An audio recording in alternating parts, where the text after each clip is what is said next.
আসসালামু আলাইকুম everyone, welcome to my channel আসিনা করিস and welcome to my blog. আজকে আমি দীর্ঘ 1 মাস 3 দিন পরে ফার্মে আসছি। আমি এতদিন আমার অনার্স সেকেন্ড ইয়ার ফাইনাল পরীক্ষা চলতেছিল, তো এতদিন ঢাকায় ছিলাম। যদিও আপনারা কিছু ভিডিও আমার প্রাইভেট করা ছিল, ওই ভিডিওগুলো আপনারা দেখতে পারছেন। এখন আমি আপনাদেরকে আজকে আমার 1 মাস পরে আপডেট দেখানোর চেষ্টা করব, এবং এই 1 মাস না থাকাতে আমার ফার্মের কি কি সমস্যা হয়েছে এবং কি কি উপকারিতা হয়েছে, বা কি কি ভালো দিক এবং ফার্মের কি খারাপ দিক হয়েছে, ওই বিষয়টা আপনাদের মাঝে আজকে তুলে ধরার চেষ্টা করবো। So let's go. প্রথমে যদি আমার এই ফার্স্ট দিয়ে শুরু করি, গাছগুলোর কথা যদি বলি, গাছগুলো আলহামদুলিল্লাহ অনেক ভালো আছে এবং গাছগুলা মোটামুটি গাছের কোনো সমস্যা হয় না। কিন্তু এই দেখেন প্রচুর পরিমাণে পাতা পড়ছে। আমি আপনাদেরকে কিভাবে বলে বুঝাই, প্রচুর পরিমাণে পাতা পড়ছে। এটার মধ্যে আমার হোয়াইট রেডিয়াম মুন্টেল মলের কিছু ফ্রাই আছে, এগুলো অনেক আগে দিচ্ছি, কিন্তু এখনো ছোট আছে, কারণ শীতের কারণে মাছ খুব কম পারে। কিন্তু সবচেয়ে বাজে ইচ্ছা হচ্ছে কি, এটার মধ্যে প্রচুর পরিমাণে পাতা পড়ে। শুধু এটাতে না, আমার এই ট্যাঙ্কগুলোতে প্রচুর পরিমাণে পাতা পড়ে। এবং এই যে এটা দেখেন, এটাতেও প্রচুর পরিমাণে পাতা পড়ছে। এখানে আমার অনেকগুলো ব্ল্যাক মস্কো ছিল, এখানে অনেকগুলো ব্ল্যাক মস্কো আমার মাছরা খেয়ে ফেলছে। তারপরে এটার মধ্যে ব্লু ডায়মন্ড ছিল, ব্লু ডায়মন্ডগুলো সেল করে দিছি। তারপরও অল্প কিছু ব্লু ডায়মন্ড এটার মধ্যে এখনো আছে, যদিও দেখেন কি পরিমাণে পাতা পড়ছে, পাতার অবস্থা দেখেন। তারপরে এটা দেখেন একদম পুরো শুকিয়ে গেছে, এটা শুকিয়ে গেছে। এটা তো প্রচুর পরিমাণে পাতা পড়ছে, এইটাতেও প্রচুর পরিমাণে পাতা পড়ে। হ্যাঁ, দেখেন এটাতে প্রচুর পরিমাণে পাতা পড়ে। এগুলোর উপর দিয়ে নেট দিব, নেট দিব বলে দেওয়া হয় না।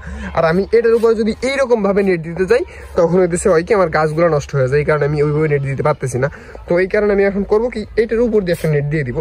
তারপর আরেকটা কাজ করবো, কিছুদিন পরবর্তীতে এই গাছগুলো যখন পাতাগুলো পরে যাবে, তখন পুরো সবগুলা গাছের ডাল কেটে দিব। এই পাশে আছে, এই যে এই পাশে আছে, এই ডালগুলো কাটা দিলে আমার ফার্মের মধ্যে আর পাতা পড়বে না। ফার্মের মধ্যে যে কি পরিমাণে পাতা পড়ে আপনারা হয়তো বা এই জায়গায় লক্ষ্য করে দেখবেন। কিন্তু আমি যেদিন আসছিলাম এসে দেখি প্রচুর পরিমাণে পাতা। এই নেটটা না থাকলে আমার এই ট্যাঙ্কের মধ্যে মাছ পালা পসিবিলিটি ছিল না, বা পসিবল ছিল না। এত পরিমাণে পাতা আমার এই ট্যাঙ্কগুলোতে পড়ে। এই বাসটা দেখে, এই বাসটা দেখেন কি পরিমাণে পাতা পড়ছে, দেখেন মানে প্রচুর পরিমাণে পাতা পড়ছে। জাস্ট আমি ফার্মে না থাকলে ভালো থেকে খারাপের পরিমাণটা সবসময় বেশি থাকে। দেখেন কি পরিমাণে পাতা পড়ছে, পাতা পরে একদম পুরো অবস্থা খারাপ। আর এই ট্যাঙ্কে যদি এইটার উপরে যদি সেটা না দিতাম, মানে নেটটা না দিতাম, তাহলে এই ট্যাঙ্কের মধ্যে মাছ পালা সম্ভব হইতো না। এটার মধ্যে দেখাই, এখানে আমার রোস্টেল গাপ্পি আছে, এখানে রোস্টেল গাপ্পির ফ্রাই আছে অনেক, এখানে আমার রোস্টেল গাপ্পির ফ্রাই আছে। এটার মধ্যে আছে রেডটেল প্লাটিনামের ফ্রাই, এর মধ্যে আছে রেডটেল প্লাটিনামের ফ্রাই। এটার মধ্যে মাশাআল্লাহ আছে রেডটেল প্লাটিনামের ফ্রাই। আমি দেখাতে পারবো কিনা জানি না, এই তো এটার মধ্যে আছে রেডটেল প্লাটিনামের ফ্রাই। কিন্তু দেখেন কি পরিমাণে পাতা পড়ছে। হ্যাঁ, তোমার ফার্মে প্রচুর পরিমাণে পাতা পড়ে, যেটা বলা বাহুল্য রাখে না। তারপরে যদি এই পাশে দেখাই, এই ট্যাঙ্কগুলো দেখেন পুরো নোংরা হয়ে গেছে, পাতা টাতা পরে। এগুলো সবগুলো ক্লিন করা লাগবে। আমি ঢাকা থেকে আরো একদিন আগে আসছিলাম, আইসেই আমার পুরা ফার্মটা পরিষ্কার করা লাগছে। আমি পরিষ্কার করতে করতে ভাই আমার অবস্থা পুরো খারাপ হয়ে গেছে। এত পরিমাণে পানিগুলা ময়লা ছিল, পাতা পরে ছিল, মানে মাছের অবস্থা পুরো খারাপ হয়েছিল। যাক, তারপরে মাছগুলো শুধু আছে, এই আর কি আছে। তারপরে এই পাশে আমি যদি একটু আপনাদেরকে ভিউটা দেখাই, এই দেখেন আলহামদুলিল্লাহ গাছগুলো মোটামুটি অনেক সুন্দর আছে, অনেক অনেক ভালো আছে। গাছগুলোর জন্য ফার্মটাকে অনেকটাই সুন্দর লাগে। কিন্তু এইখানে পুতুলিয়াগুলো একটু এলোমেলো হয়ে গেছে, যাক সেটা প্যারা না।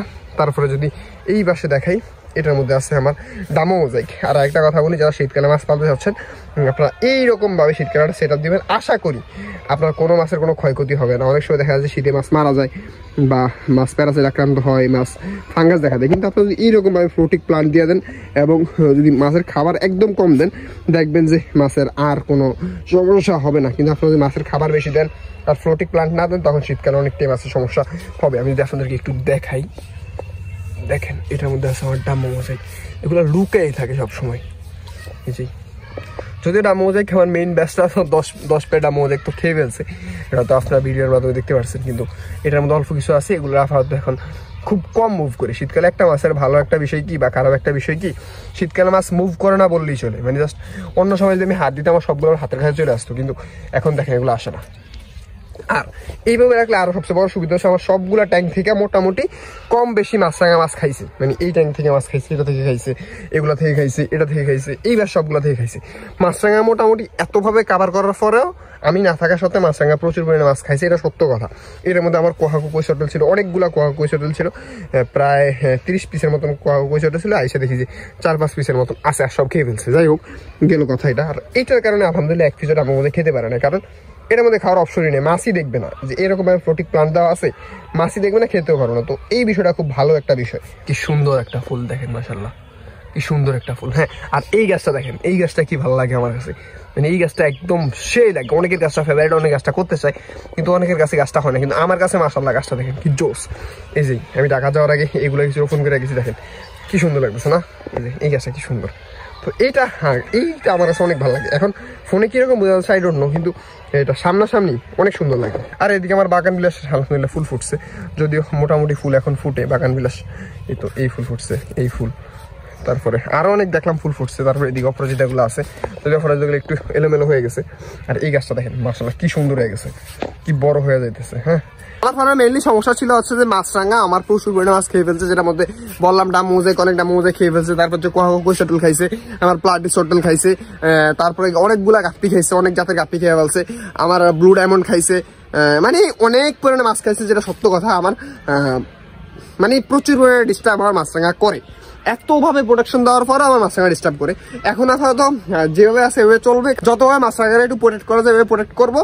তার পরবর্তীতে আমার ওই পাশ দিয়ে নতুন সেট আপ হবে, এই পাশটা দিয়ে যদি দেখাই, এই যে এই পাশটা দিয়ে আমার নতুন সেট আপ হবে। নতুন সেট আপ হওয়ার পরবর্তীতে ওই পাশটা দিয়ে এরকম ভাবে নেটিং করা হবে, এবং এই পাশটা যেটা আছে না, এই যে এই পাশ দিয়ে আরো ওই পর্যন্ত, এটার ভিতরে ওই পাশে আরো অনেক বড় জায়গা আছে আমাদের। তো এইটা পুরো সবটা সেট আপ হবে। যখন সেট আপ হবে এইরকম করে এইটার সাথে করে একদম এইটা এবং এইটা এই সামনে যেটা আছে এই দুটার মধ্যে আমরা নেটিং দিয়ে দেবো, এবং নেটিং দিয়ে এমনভাবে একটা ব্যবস্থা করে যাতে মাছরাঙা কখনোই আর কোনোভাবে ঢুকতে না পারে। এই দেখাই, এই দেখেন আমার মুরগি করছে কি, মুরগি আমার বড় বড় ট্যাঙ্কগুলো একদম লিক করে ফেলেছে বলতে পারেন, মানে খায়া এই যে ককশিটগুলো খেয়ে ফেলছে মুরগি। এরকম একটা অবস্থায় দেখেন, এই বাস দেখুন পুরো লিক করে ফেলাইছি, এরকম একটা অবস্থা। এই বাস আজকে দেখলাম আবার খাইতেছে, কি একটা অবস্থা রে ভাই।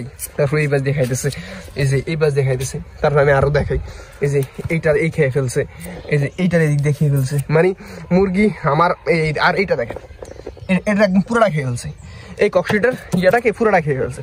মুরগিও ডিস্টার্ব করতেছে, মানে এক সময় সাপে ডিস্টার্ব করে, একসময় মাছরাঙা ডিস্টার্ব করে, একসময় মুরগি ডিস্টার্ব করে।